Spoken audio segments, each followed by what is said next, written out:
Okay. Hi, Jonathan. How are you? I'm doing all right. So far, so good. The day has not had anything bad happen just yet. Well, it's nice to have you on the show. Thank you for coming on. Oh, I'm delighted to be here. Thanks for having me. As I looking over your bio, there's a couple of points that I wanted to bring up right away that sounded very interesting. The first one was that when you were a kid, you were a piano protege. Is that right?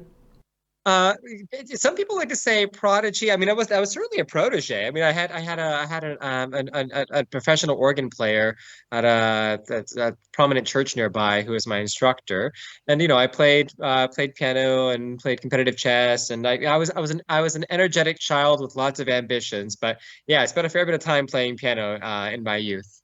Okay. Did you perform? I mean, did you do concerts? And yeah. Yeah, absolutely. Recitals and concerts and things of that nature. And then eventually, when I was a teenager, it turned out that I ended up getting like part-time gigs, like playing pleasant ambiance music, sort of piano pieces for hoity-toity polloi parties that I got booked in periodically, and that were reasonably lucrative for a teenager looking to make a quick buck. Is that not the kind of music you wanted to play? I mean, yes and no. I mean, I mean, as a youth, there are certain kinds of classical music that I enjoy, but they were always bombastic and energetic or haunting, like fast counterpoint Baroque pieces. But people don't want to have menacing Baroque playing in the background while they sip wine and donate money and purchase baskets. So I found myself playing a lot of like pleasant Chopin, like elevator music for affluent people, so that they were lulled into letting their wallets bleed. Oh, that's funny. Okay. So at some point you gave up your piano playing as a potential career and went to school. Yeah. Looks like you went all the way to PhD. hmm What is your area of expertise?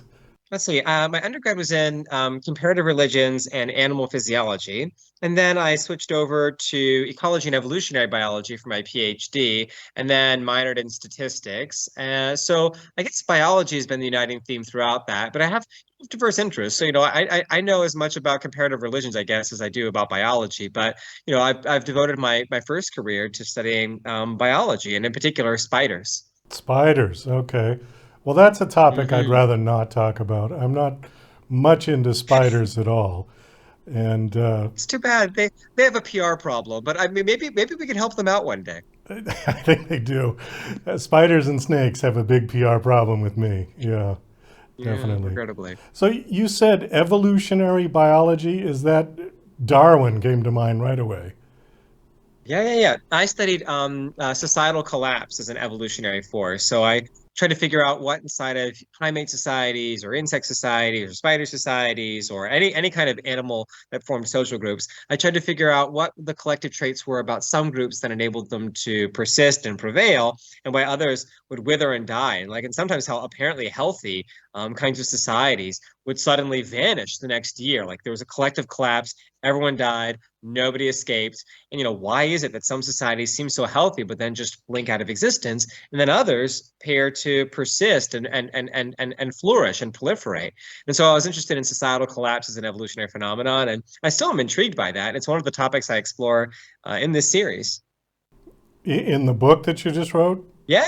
The forthcoming book. Sorry. Yeah. My forthcoming. Yeah. I guess it's out now. But in the first book is out, and then I have four more planned in this series. But yeah, it does explore like what about a society could imperil it, and I do try to draw inspiration from some of my research interests and academic interests throughout my history, and try to bring them to bear in a fantasy context in this instance. Well, let's just pivot right into your book. That's a good segue then. So the book is called The Amber. Is it? How do you pronounce that? Menhir. Yeah, Menhir. So it Menhir. depends on how fancy you want to be. You can say Menhir or you can say Menhir. I swallow the H, but it's flexible in how you pronounce it. I was going to say mein Herr, but that's German, and Well, it's pretty not close. quite. Ja. Ich kann sprechen ein bisschen Deutsch, aber nicht so viel. Okay. So I can speak a little bit of German, but I'm not going to write a book in German just yet. That's some sort of like Stonehenge thing. Yeah, that's exactly. Yeah, you know more about what menhirs are than almost anyone on Earth. So, like, we don't have them in the States so much. At least they're not famous. But throughout Western Europe, they're in the middle of nowhere, in like this giant, like, pastoral field where they're like sheep and like no buildings for miles. In the middle of this thing, no evidence of another civilization having existed. There'll be this just giant stone that's been erected, and oftentimes they evidence societies that are long extinct. And the question one is whatever happened to those societies, and then two, how did they manage to get these enormous stones to stand upright when academics don't know what kinds of technology they would have used, and so the menhirs sort of inspire suspicion and myth and mystery, and in much the same way that I try to borrow some of that mysticism for their literary purposes in my books, where they are in fact research institutions of magical learning and discovery. Well, this is your first published work, is that correct? It is my first published fiction book. So Fiction. this is a novel, Okay. but so it's fictional characters and it's all fantasy. But I've written almost 200 nonfiction pieces in the scientific literature before this moment, and I have to remind myself sometimes when I'm writing fiction, this is not a scientific paper. You do not have to be surgical with your words, and so I think there's a bit of a clinical, almost dissecting element to my narration style that I think is drawn from my past. You said that there's 4 books already done, and this is the first one to be. This is the first one, yeah, so close. But there are five. There are four more forthcoming. But the first, lots of numbers here. Three are drafted. So the first three have been drafted. The first one just released last month to some level of success, which I'm very delighted about. And the next one should probably come out next summer. Right now, I'm actually working on the audiobook for this first piece. I have we landed a pretty talented actress to narrate it. And so she's produced her pickups. We have the final, at least the alleged final set of files, and I'm reviewing them right now. So, turns out there's a lot to releasing a book. I have to confess. I think it was kind of naive when I first thought. I was like, I'm gonna go write a fantasy book. But yeah, the first one is drafted, it's out, it's live, and the second one is drafted, and we're in a late stage of editing it, and it should come out next summer, probably around August. What did this start out to be, like one really long story, and then you had to chop it up? I mean, well, it's sort of the opposite. It Oh, was originally, okay. I know, I was a little kid. I always loved fantasy. I was a energetic little child and had a hard time sitting still for my lessons in school, and didn't particularly like reading. But fantasy worlds succeeded in drawing this, like, frenetic little child into paying attention for hundreds or thousands of pages. And so I long had an interest in trying to write a fantasy of my fantasies, like my ideal fantasy world. And I had a philosophical pause a few years ago.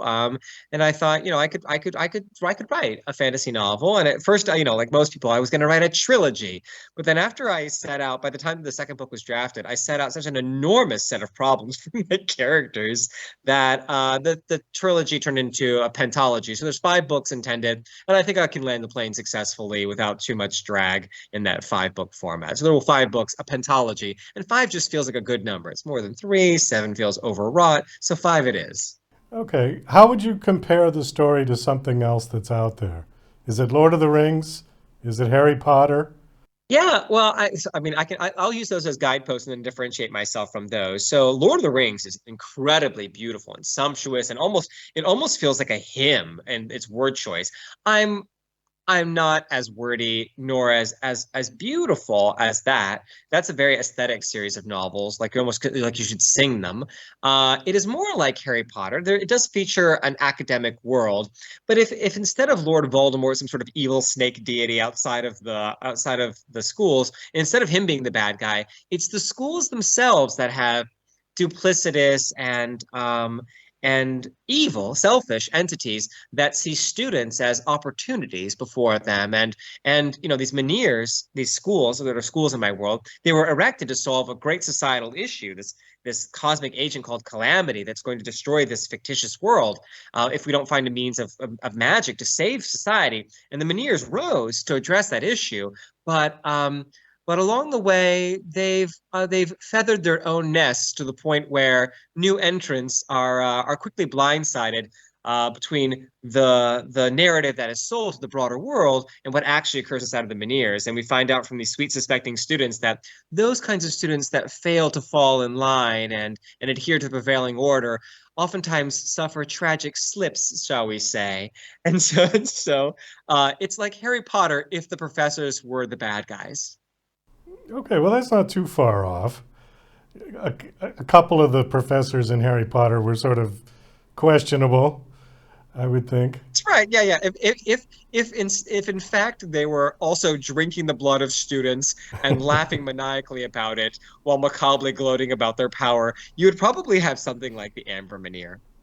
So, is there a main character or main characters? Yeah, so there are points of view that will carry throughout the entire series. The main character is Tara Langcraw, a prepossessing, affluent heiress of a noble bloodline that transmits the most revered of magical disciplines and aptitudes, time manipulation. And she enters these Menhirs with much admiration. Everyone is delighted that this very rare discipline of magic has just shown up, and the student is storied before her arrival. And then she realizes when she gets there that things did not work out as well as she hoped, and some of the things that were expected of her do not come so easily, and that creates friction between her expectations, the Menhir's expectations of her, and what she can actually deliver. And then along the way, her little friends, Peony Bianchi and Roland Ward, are sort of like her the little three peas in a pod. Each of them sort of suffers an ailment or an oddity that attracts ire from the institution as well. And then the three of them find themselves ensnared in a political plot that puts their lives at stake quite quickly. And so there are those three sort of unsuspecting new students are our main points of view. And then we pepper in two individuals from a servant class. So the books feature a scholar class of individuals that can transmit magical aptitudes, and then the broader populace that cannot produce magical aptitudes of any sort, but live in service to the Menhirs because the Menhirs serve as the only hope of everyone's survival. And so it's that class system, making sure that I have a couple of points of view from the servant class that are also depicted to give you their perspective on matters, which doesn't always completely align with the more affluent class. Is this set in modern time or is it set in the Victorian age? Yeah, I mean, I am oddly Victorian, and so therefore, I think I think that rubs off. It is meant originally to be sort of medieval, but it has the sensibilities of sort of a Victorian academic world. So there are oil lamps and there people ride horseback, but there, like it is some interstitial space between the Middle Ages and Victorian times in terms of technology.